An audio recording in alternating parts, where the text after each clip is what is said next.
just a bad dream. It's okay. You feel my arms around you? Good. Focus on that. I'm right here. Just breathe. I've got you.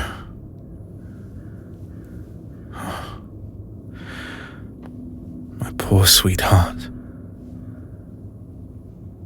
Yes, of course. Tell me about your dream.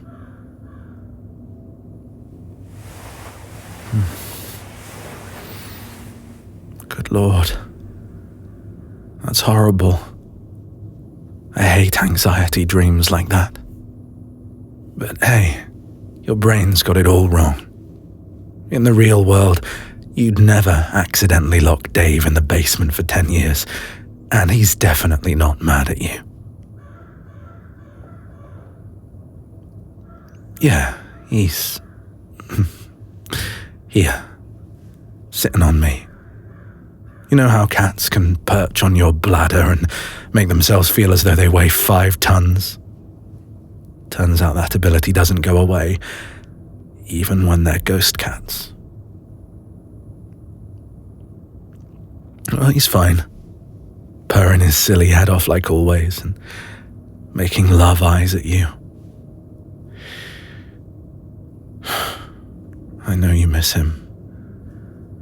I still can't believe you had to deal with losing him and me in the same bloody month.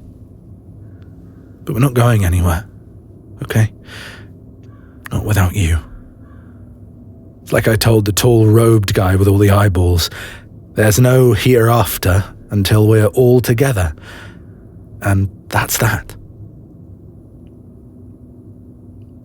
Just keep that in mind when you have bad dreams like that. No matter what, you always have both your boys right here. Of course I'll pet Dave for you. Here, have a listen.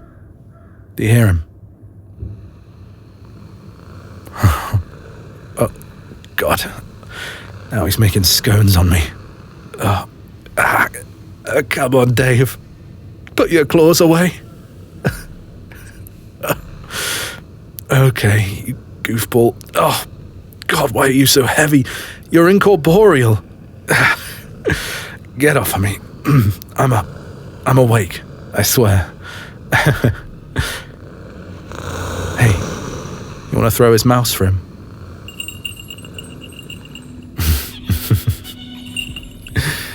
And off he goes. That should keep him busy for a bit. I'm sorry it's so chilly in here. You'd think after 6 weeks I'd learn how to turn off the cold spots.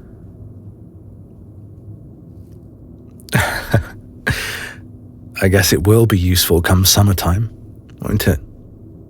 Before you know it, everybody's going to want a ghost boyfriend. Wish I could just bring you a cuppa. I think I need more practice before I risk floating you a hot drink. I did hear the kettle timer go off a couple minutes ago, though, so at least everything's ready in the kitchen when you need it. Yeah, too scared I'd drop it. I don't want to break your favorite mug. Yeah, it's okay. I can explain how it works again. I believe I've learned something since the last time we talked about it, actually.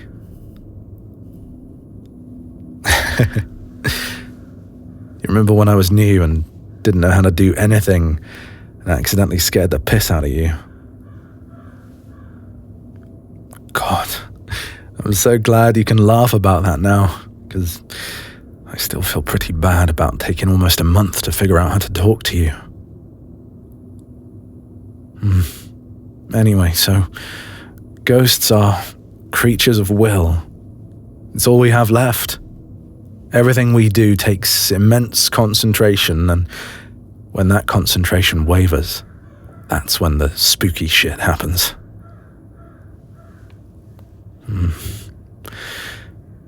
Trying to talk to you felt really strange at first. Like those dreams you get where you're trying to scream but it just comes out a tiny whisper. I had no idea what I sounded like to you over in the world of the living. It's easy now, thank God. Feels relatively normal. I can regulate my volume and sound how I intend to sound, but for a little while I was afraid I'd never get to explain myself to you. The same thing applies to manipulating physical objects, except, it's like it's on hard mode. The heavier and more solid an object is, the more difficult it is for me to move it. I could float you over some vitamins or a paper cup of water, maybe, but a full ceramic mug is still more than I want to risk right now. It does feel weird, and I have to be careful. If I'm too gentle about it, my hands just phase through a thing, but if I'm too forceful or hasty, I'll send it flying across the room. So I have to really know what I'm doing. I don't want to risk hurting you. I have practiced while you're at work. Some tasks are easier than others. Walking through walls and that kind of thing is still sort of uncomfortable. I can do it if I have to, but I don't like it. I'm always anxious I'll end up stuck halfway, and I've learned that if you try and do shit while you're nervous, you'll usually mess things up. But hey, at least I can open and close doors and cabinets without slamming them now. And I can write with a pen. Can sort and fold socks. The other day I got really bored and went through your jar of dry lentils. Got rid of all the little pebbles in there so you won't have to rinse them later. You're welcome, love. Let me know if you get any ideas of how I can be helpful. There are only so many daytime soaps I can watch with Dave before my brain starts to rot. Oh, and I can use your typewriter now. Don't dare approach your laptop. Not while electronics are still unpredictable to me. But at least I can leave you little love notes around the house. Yes. Or I can type your outlines for you. I'll be your ghostly secretary.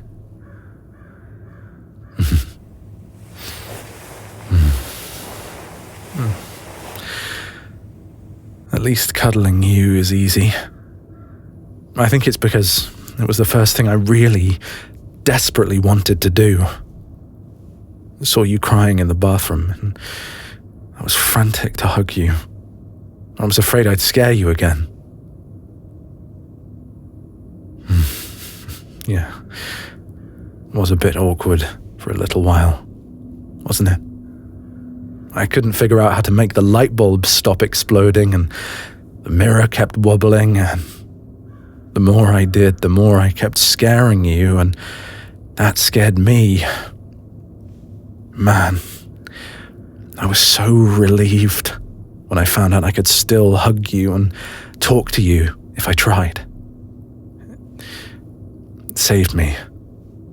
I thought, okay, I'm dead, but at least if you're here, I can stay sane.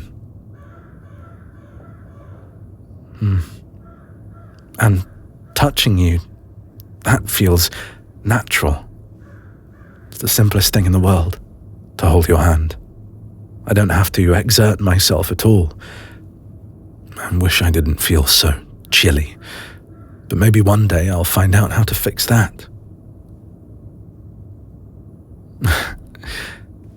I'm glad you don't mind too much.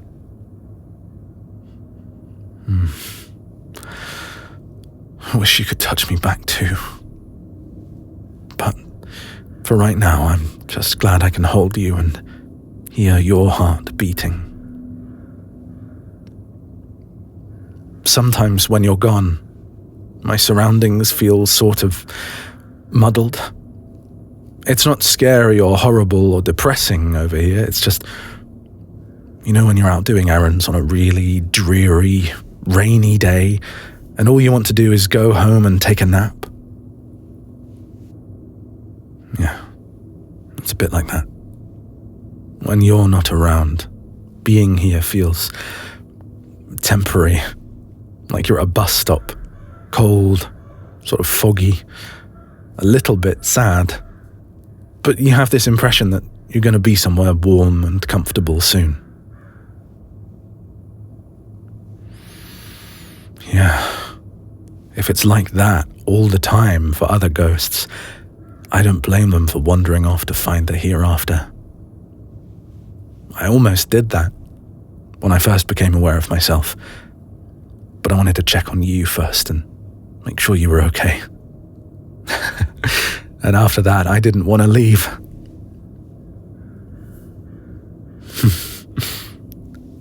I don't know if that makes me a crappy ghost, but the second I found you, everything grew bright and clear again, and that urge to go somewhere else just vanished. I knew this was where I was supposed to be.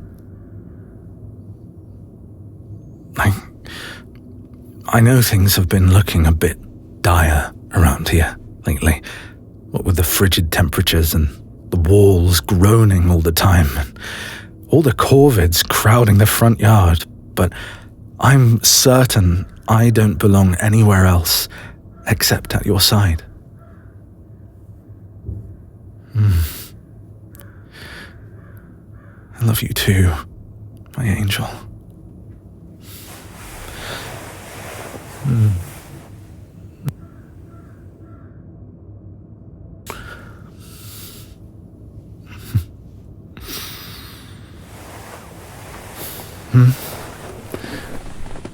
Are you ready to get up? It's your day off today. There's no rush. Right. The birds. Ugh. Bunch of nosy little... Quit your squawking and go bother some other dead person. I'm trying to enjoy a private moment with my better half.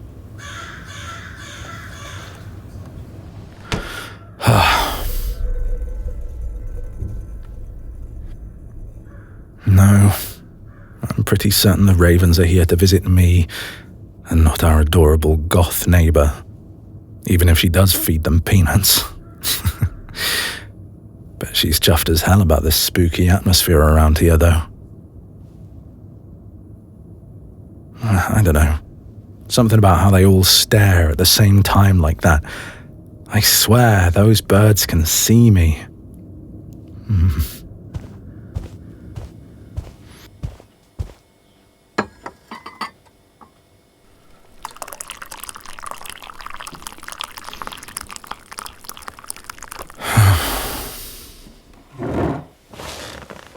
Oh, nothing.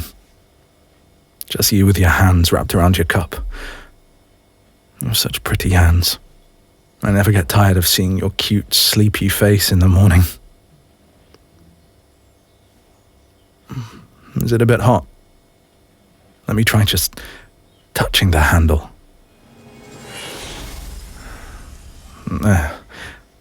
Did that cool it down enough? Oh, good. Glad I didn't make it too cold.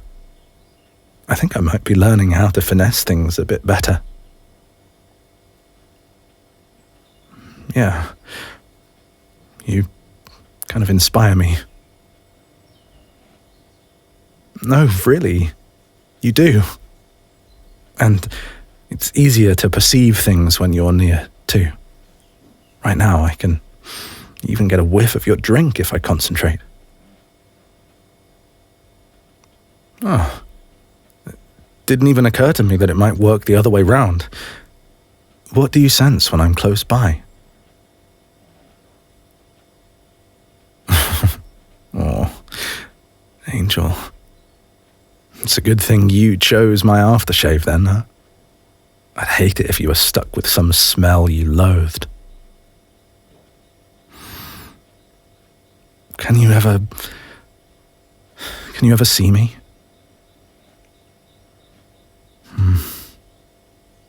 Maybe someday you'll be able to catch more than a glimpse or two. But for now, it's nice just getting to spend time with you. Feels like ages since you got a weekend off. Oh, honey, you don't have to make a drink for me. I won't...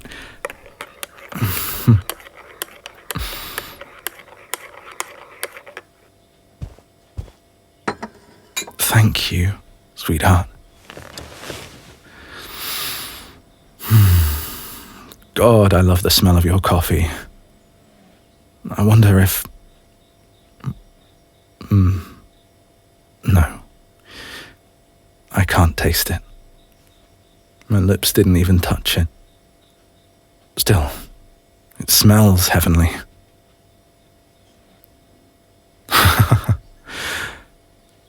This almost feels normal again, doesn't it?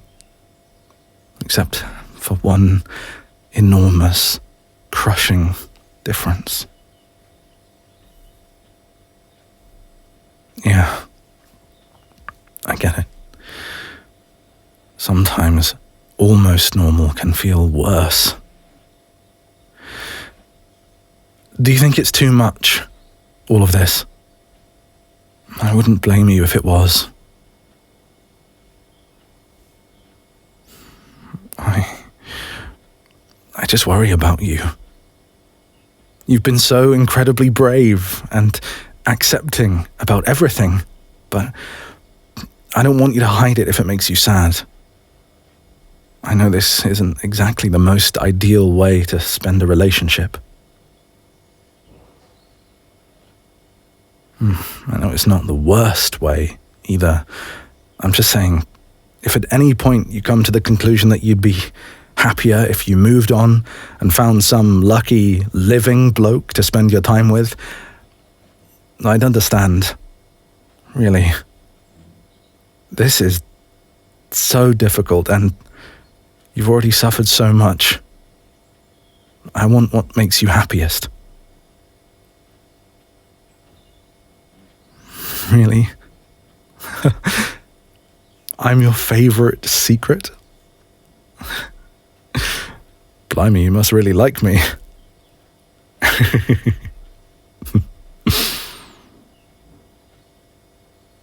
I didn't think of it like that before.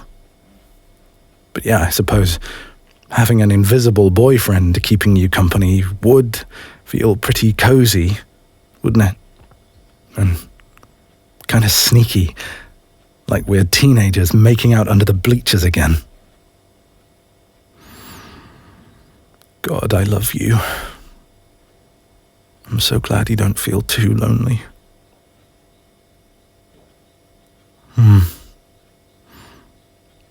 No. I don't think I'd choose that option, either. If you were the ghost and I was alive, it wouldn't feel right. Like you said, we're a matched set. You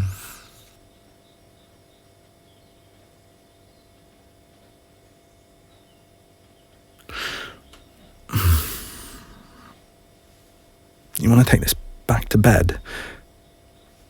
I think I have a fun idea.